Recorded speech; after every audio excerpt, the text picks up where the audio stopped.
Oh, well, my dear Boolas and Beras, welcome back to Krown's Crypto Cave. It is a nice little Monday morning over here to start off the week from a very dark Helsinki, Finland. Again, this one started off a little bit later today after the ripe old hour of 7 a.m., but I do want to wish you the best and the happiest of the happiest, so let's get into it right here, right now, as we put the focus on the Krown Chain application, which we found at app.krownchain.net, and what do we see? Ooh, we see all sorts of things today, actually. Open interest up about 200 million from this past weekend, while Bitcoin does essentially reclaim the range, essentially kind of suggesting that this whole range, so to speak, between about 13,000 and 14,000, as long as Bitcoin's also in between there, is more or less a healthy consolidation with potentially even further upside implied. Bitcoin dominance also coming down about almost 0.5% actually right there.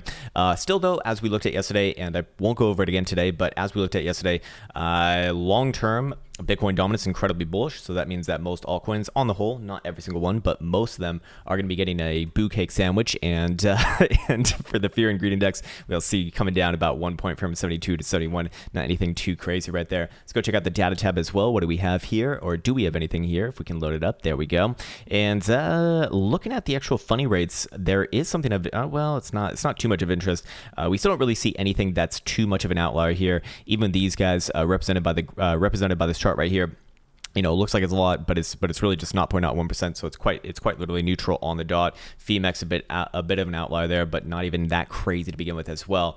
And now I think it would be a good time to actually just go straight into the charts themselves and follow from a short-term time frame analysis, of which we said a very short-term move back up to about 13,850 to maybe even 13,009, which I do believe that we got. Yeah, we did get that. Not bad, right around there. And then coming down after that, and I believe that's what we're seeing right now. And I do think that this run has a little bit more to go to the downside on the very short-term time frame. So we'll start it off with the short-term time frames today, and then we'll get into the long-term. Again, I won't do like super long-term today. That was all covered yesterday in detail, but we'll talk about a few things on the weekly. But anyways, while we're here on the short-term time frames, Bitcoin looking good for a bit of a pullback, and we see momentum also. It is on the 4-hour headed to the downside as it is right now, actually kind of nosediving on the 4-hour more importantly. And you can see that 4-hour RSI, as we spoke about yesterday, getting rejected from the bullish control zone. Again, long term, very constructive here, very good, but short term, a little bit of downside implied. And how does that line up with actually the 4-hour jewel as well? And I did have a little bit of sell pressure here yesterday. This is not a perfect sell signal or anything like that, but it did kind of drive the buys for a little bit of short-term downside momentum. But again, that is not in any way, shape, or form a signal. And then, of course, more importantly, the historical volatility percentile really taking a nosedive right here. So what does that essentially tell us? It tells us that this consolidation or this contraction phase is getting pretty aggressive and underway, meaning that once this gets down to, you know, especially the teens or even below the teens into single digits, that's when it becomes more or less important to be watching for any sort of big potential breakout. Maybe not necessarily a big potential breakout, but a breakout out of this range right here, of which I'll just put on my lovely drawing tools. And yes, if Bitcoin does break this area right here, which looks like it is going to do it, in fact, I'd go even as far as saying that very likely to do it, I'd be looking for a move actually to the median of this range, right around about 13,350, in line with the 4-hour 55 exponential average right here. And I believe that's also a backfill on maybe not yesterday's open, but maybe like the last 2-day or 3-day open. Yeah, it is. It would be a backfill on the last 3-day opens. Fair enough. So all those things work together right there. And I do think that would be, at the very least, you know, looking for about a $300 to $400 move to the downside here. I suppose if I would have recorded this video a little bit earlier, it would have been about a $400 to $500 move. Well, now about a $300 move. So fair enough. The early bird gets a worm in this case. But we did talk about this yesterday, to be fair. And what I expect to see on the 3-hour and below is I expect to see, you know, more or less the same things, but more aggressive. And that's going to essentially confirm or maybe let us know that that this is not the proper read to be having. But looking at the 3-hour right here, yep, already dipping down, and 3-hour Stokes leading the way as I lose my voice like a raspy lesbian. 3-hour jewel, a little bit of sell pressure right there. Again, not anything too crazy. That's not really supposed to be interpreted as a major sell signal or anything like that. But short term, yes, it would imply some downside. And 3-hour RSI, same thing here as well. I have the exact same thing to say about this as a 4-hour. So it is good that we're seeing more or less the same things here. And of course, historical volatility percentile is a little bit more aggressively contraction here in comparison to the 4-hour as well. So all of these things, I like them working together. Of course, we'll check out the 2-hour and the hourly as well, just just to, further confirm, but I imagine that we're going to see more or less the same things. And yes, indeed we do, which with HBP, same thing with RSI. RSI is actually a little more bearish on the buy hourly, and buy hourly Stokes just having a fresh cross to the downside after rejection of the bullish control zone. Pretty much perfect right there. And a deep, I wouldn't necessarily call this, this is certainly not a perfect sell signal, but it's, it's decent enough right here. Getting a sell signal, I guess this was on a couple dildos ago right here. Yeah, this was actually on this guy right here. Again, not anything too crazy, but a move from about 13,750 all the way down at the very least to about 13.5, likely implied from a from a signal like that. And then if we go into the hourly, I expect that we'll just see basically the same thing again. And what do you know? We do see the exact same thing again, hourly Stokes. So all of them are on the same side right now. Hourly RSI, same thing as well. Don't think that the next round is going to be put in some hidden bullish divergence, as we are making new lows on this run as well. And is there anything else to be adherent about? No, not really, actually. So fair enough. Yes, if I did have to call it right now, or basically I'd just be looking for downside within this range, somewhere around, let's call it like 13.3 to 13.350. I'll make a nice little liquid zone right there. Or actually, well, do I want to do it like that, or do I want to do it like this? Yeah, I'd take the more conservative route on this one, although I could make it just slightly more aggressive. Then again, it's only $50 differential right there. But I'd have a range between about 13,350 and about 1300 even, and that's what I'd be looking for on this next short-term downside. And I'd be using the median of this range right here to kind of judge the medium-term range between about 13.8, or I guess it's more like 13.850 to the upside versus 12.9 to the downside, meaning that if Bitcoin does break below this region right here, not in an hourly, but if we could do this maybe on a buy hourly, yeah, we could probably do that. Yeah, we could do this on a buy hourly with the 2-hour delta closure below about 13.3, then yes, I would extend that move all the way down another $400 actually towards about 12.8 or 12.9. So that'd actually be $400 to $500, and I would be looking for a bounce there. So if I had to kind of summarize my thoughts right now in the short-term timeframes, yes, coming down likely somewhere around 13.3, 13.350ish region. Probably tries a little bit of a short-term timeframe bounce there, and then game on once again. If the bounce brings us back above about 13.8, then I could get bullish for a move perhaps all the way up to about 14.2. But if we do break this area right here, I would be looking for extension for another $400 to $500 all the way down here, at which point this area and this area really do hold a lot of weight. Not necessarily for the lower term timeframes, but for the medium and higher term timeframes actually, as anywhere above really 14,200 would imply continuation of the upside to some more juicy targets, we'll call it. I think yesterday we postulated about 14.8 was in line with one of the fib extensions. Let's actually double check on that one. Let's see. Okay, I need to get a fresh chart right here. The 2-spot extension right here is going to be 14,850 actually. That's based off of the prior consolidation between about 12.9 and 13.8. So yes, that actually would be your next major target based upon that. But again, that's if and only if Bitcoin actually does actually break above 14.2, let's call it. So any sort of a 4-hour delta closure above 14.2, maybe even 14.150 would do it as well, in about a $50 range right there. And then yes, I would be targeting 14.8, we'll call it. And then we'll come to that one if and when it does happen. But like I said, short term, I would actually be a little more angled towards the downside here. And then of course we do break below about 12.9, I would look for extension all the way down towards low $12,000 base. We've been saying it, and I would even go as far as saying that probably within this next month or two, I would very much be looking for a move anywhere between about 11.5 and 12,000. And I do believe that that's going to be the next big opportunity if Bitcoin is to remain overall boolah-ish, meaning that well, the uptrend continues. Which, looking at all the long-term timeframes, like our weekly, like our monthly closer, like our bi-monthly closure from yesterday, or sorry, I guess it was yesterday. Yeah, it's the 2nd day of November right now. Then that would essentially still kind of fall through as a more boolah-ish look. And like I said, check out yesterday's video for a more deep dive into that, because I think that it's kind of outside of the scope of today's video. I want to keep a little more short-term timeframes. So with that in mind, let's go to the medium-term timeframes here. And I want to keep the short-term timeframes, but I'm going to the medium-term timeframes. You get what I'm saying. Anyways, for anyone new here, you're probably just scratching your head like, what the fuck? What the fuck is wrong with this guy? Anyways, looking at 12-hour right here, what do we see? see? We do see 12-hour stocks actually up, but a little bit loosening their grips right there. Yes, they did bounce off the trend line that we had in from all the way in late September, getting all of the lows from our major consolidations coming in right here. I think it was, yeah, right here, right here, right here, I believe was another one. And more recently coming out of the, no, actually, yeah, and more recently coming out of this space right here, getting that move from about 13,000 all the way to 14,000 essentially. But this last test that we've seen, whoops, wrong button there. Let me get rid of that and then go back into here. Yes, there we go. But this last test that we see, I do think that it is kind of like it's overstated to welcome with this trend line, as you typically do find.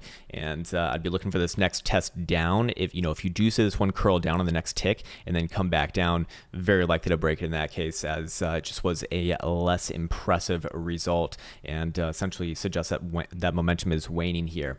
And could that be good enough to get us all the way back down to like $13,000 or 12.9 target? Yeah, it could be.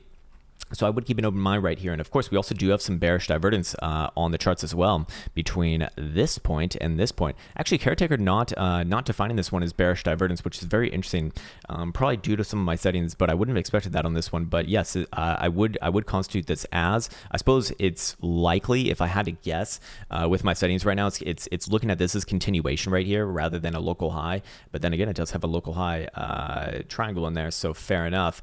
But I actually would be looking at this as likely to play out at the very least a short-term, a more anemic bearish divergence move. Not anything too crazy, not like a career-ending bearish divergence move, but yes, short-term, medium-term, likely, especially as we do see historical volatility percentile on this one start to go into a bit of a contraction phase itself after expanding for the last couple of weeks actually. So with that in mind, I do think that we are going to be going mostly into a sideways and somewhat down, but long-term up.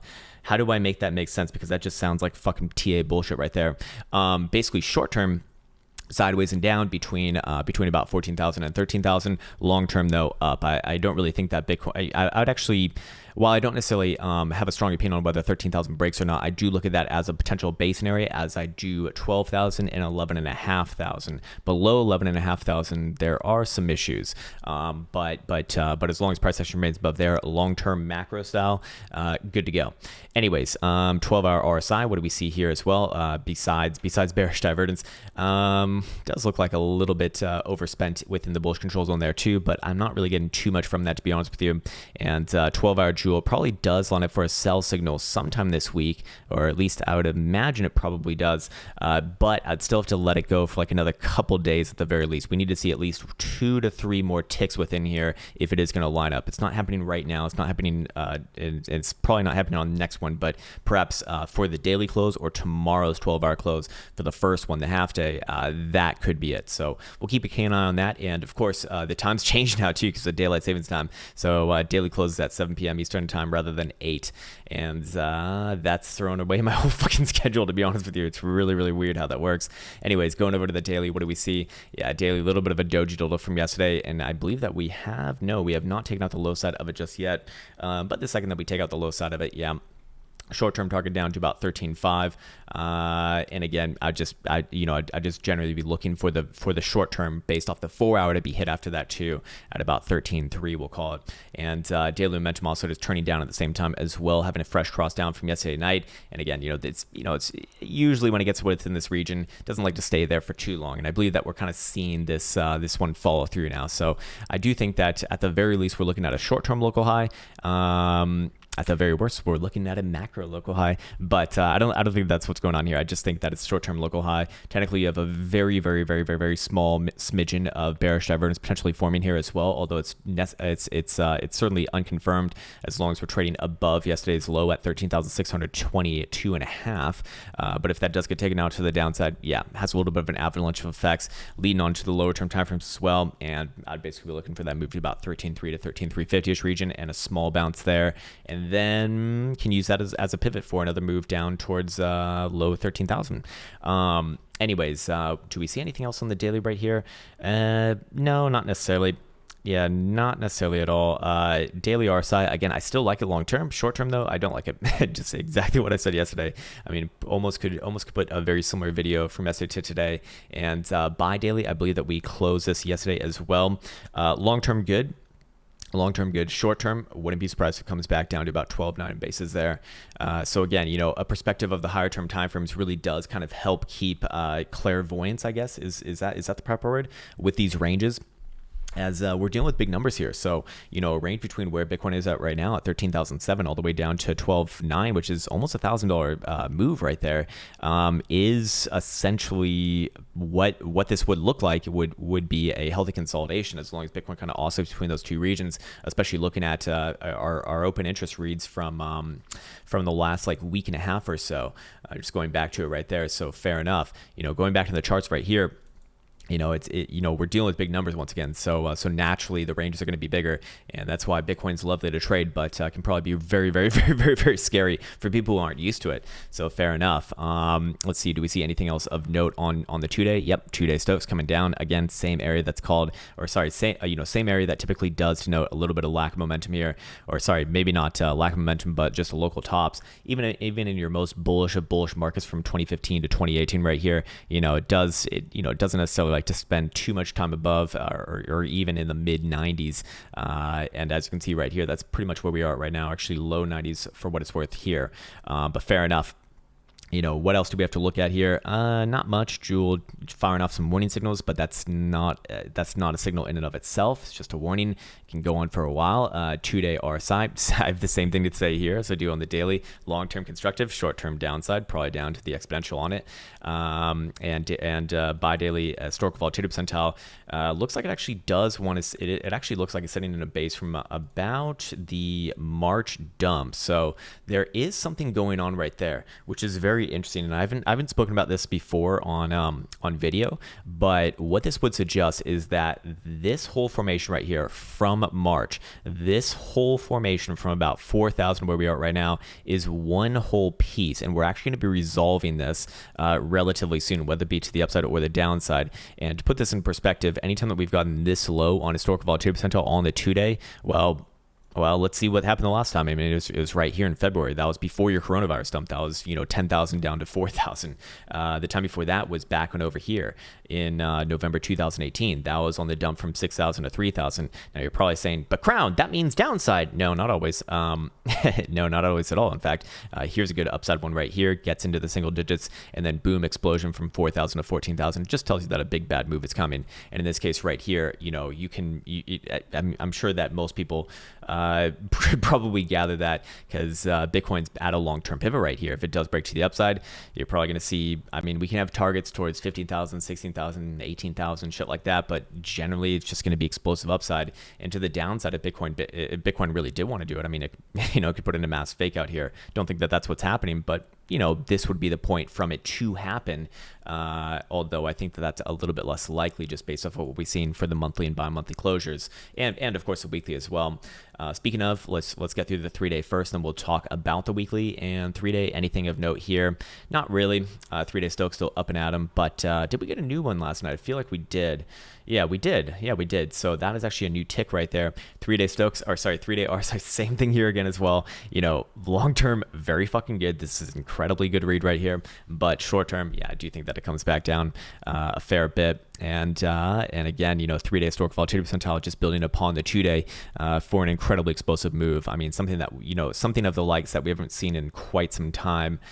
So keep an eye on that. So it is, we are getting towards a very exciting time right here. But I do think that short term sideways and down is the name of the game, and then probably resolve this maybe later, middle or later this month, but early this month. Especially heading to elections.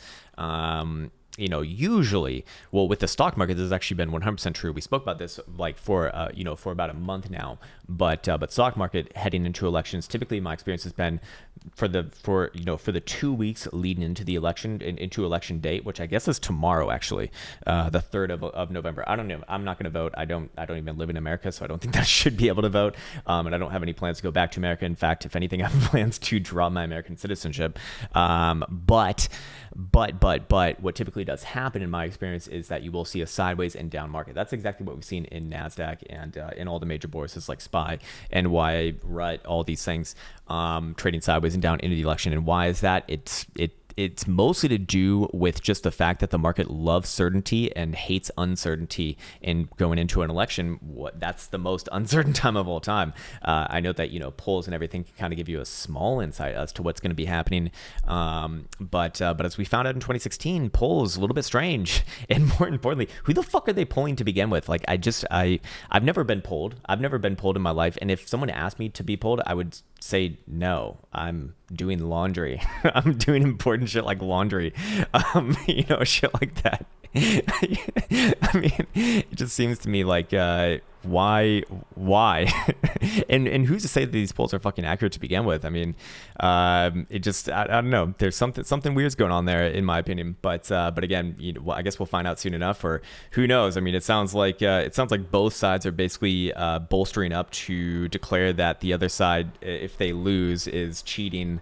It's so funny too. Like, they're both doing the same fucking thing, and both sides can't see it. Like, I've looked into the Discord sometimes, and it's so disheartening because some people are so fucking gung ho for Trump, and some people are so gung ho for Biden, and they don't see that these guys are like a lot more similar than they are different in a lot of fucking ways, man. In a lot of fucking ways. So fair enough, man. And I'll just be watching. I'll just be watching from afar like a voyeur. I don't want nothing to do with this election. Go fuck yourself. I don't care. I literally do not care. I'm actually more concerned with Finland's elections over here because I live here and I can't vote in them. But I guess it'd have a little bit more of an impact on my actual life. Anyways, going into the God fucking damn it, man, that is so loud and annoying. I'm gonna go close the. Can't close the door right now. I'm stuck again, motherfucker.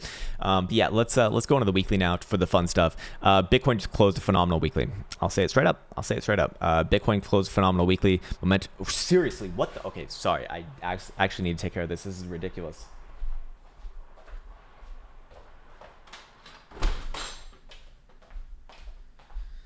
For the love of fucking God, what the hell was that, man? It's like 7:30 a.m. How the fuck are they doing work outside right now? Anyways, yeah, so onto the weekly right here. Very fucking good long term. Again, short term, wouldn't be surprised if we come back down to last week's open at around low $13,000, but that would be an opportunity as far as I'm concerned. Weekly Stokes, nice and powerfully girthy to the upside. Love it. Weekly RSI, again, very, very, very, very good. Although I would probably be looking for a short-term pullback here, to be fair.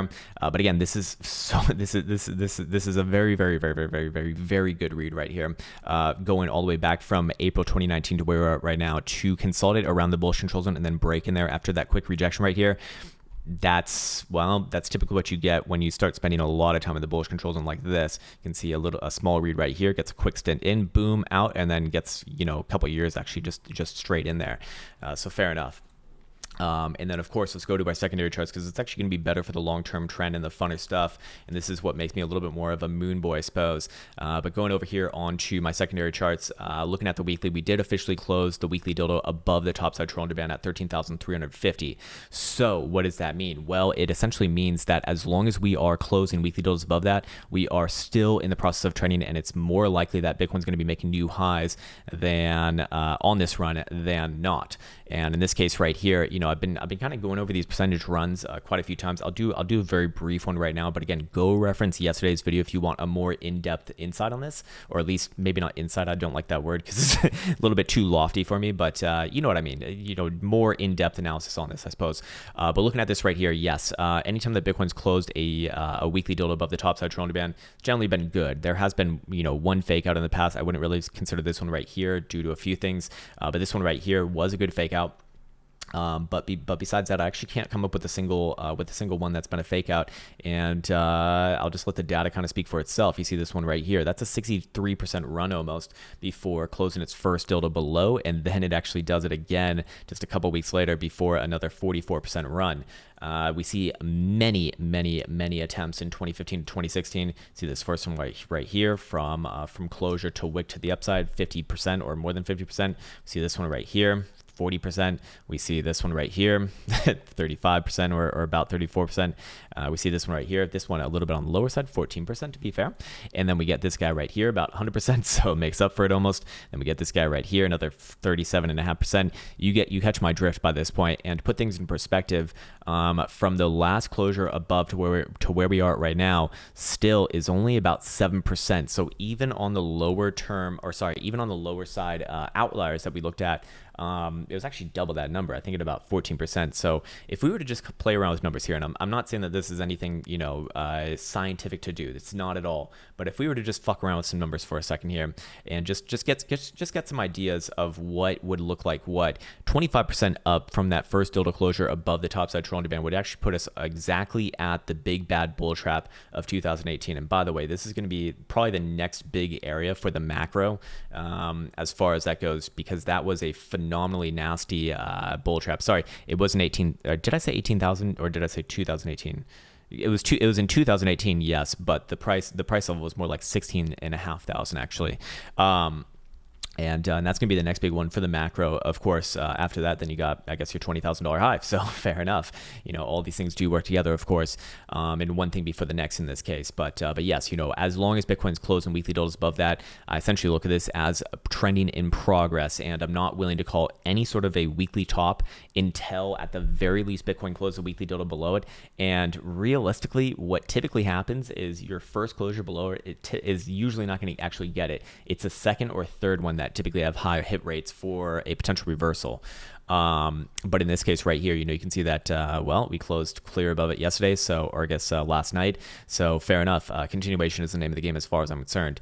And looking at DMI plus, we are still dominant and we are still seeing the ADX strengthening as far as that last tick goes, which again is fresh as of yesterday.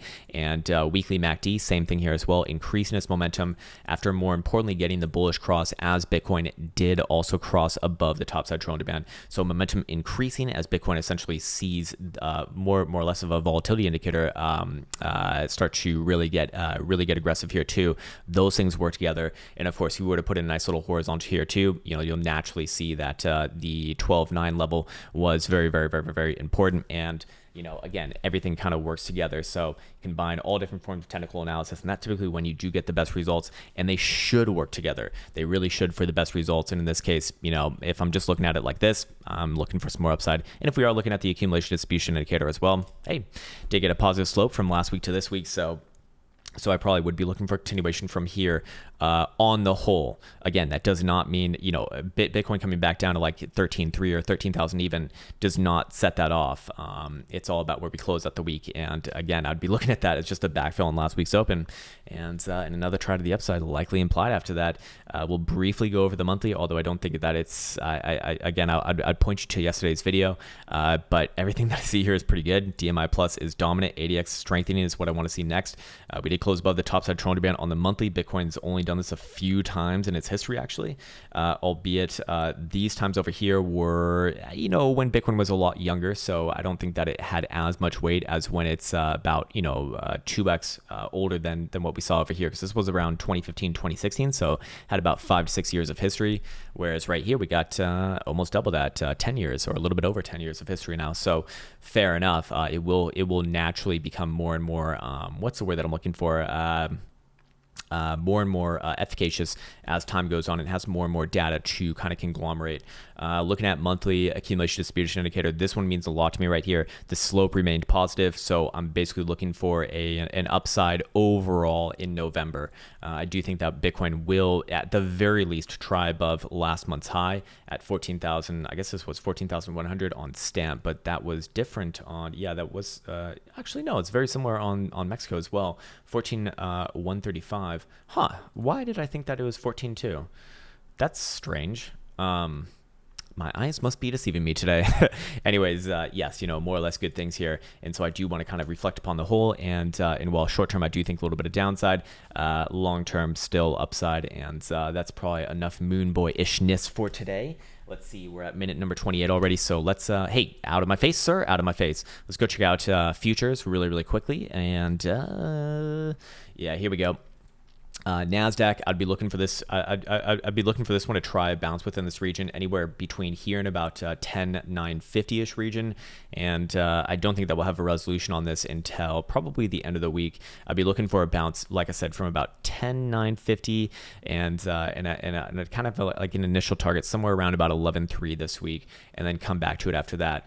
I do believe that if we are going to break this one to the downside, you probably see it happen this week, and it probably will be politically driven, if I had to guess. And because we don't obviously know the results, I'll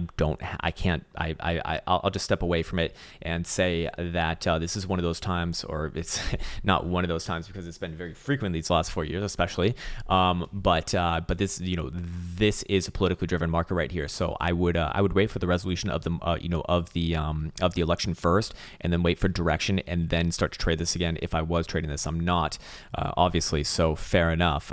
But again, if you are using technical analysis as your main edge of or main source of edge of trading, then you have to realize that right now it's going to be a little bit less efficacious. Yes, the long-term levels will matter. But if you're trying to do this on like a fucking hourly, good luck. Good fucking luck with that. So again, if I had to call, probably plays in a little bit of a range between where right now and a little bit lower towards about 10,950, but I'm looking for a bounce from this range regardless of that. E-mini futures for SPY, what do we see? About the same thing, basically the same thing here. Although this one did close on new lows, which is not fucking good. If anything, SPY is a lot more bearish than what we see on Nasdaq. And in fact, if SPY has anything to say about it, SPY would say get fucking bearish right now. Actually, now it probably does try short-term bounce back up here, but this one technically did print a new low on this, and we do have a lower high right here, so that is a downtrend by definition. We have a reversal in place for SPY. Again, I would really want to see the resolution of this election, but if it's the candidate that you interpret as not being as good for the economy, you can probably guess what's going to happen here. I'll put it that way. Without getting too fucking political. How about that? What else do you want to check out? Nothing else really open. Forex we'll do later, obviously, and my voice is already getting raspy like a good old raspy lesbian. Let's go check out maybe Mr. Butyrol really quickly, and then call it a day. Or re-up on Bitcoin as well. Butyrol actually closed well in the weekly. I'd be looking for this one to probably trade back up towards 430. Does that happen today or tomorrow? I don't know about that, but yeah, short term probably even trades back up towards about 405 or 406 region. I like this one. I do think that's going to pull through. I think that everything's going to follow Bitcoin essentially, and you're going to see this plus many others in varying degrees of strength trade back up towards those highs that we saw in August. It looks like. So yeah, for this one, it would be about 430-ish region over the next few weeks, I'd imagine. Now, if we do get last week's low, I'd immediately get very bearish. But as you can see, we're quite far away from that right now. And that's all the way down at about 368. So fair enough. But in the cards, I guess, And again, I'd look for Bitcoin to kind of set the direction. So let's go back onto Bitcoin. Let's start to wrap this bitch up. And going to the lower term timeframes, yes, Bitcoin kind of teetering and tottering within the blue box territory right here. Momentum oscillators do suggest downside, as we looked at earlier in this video.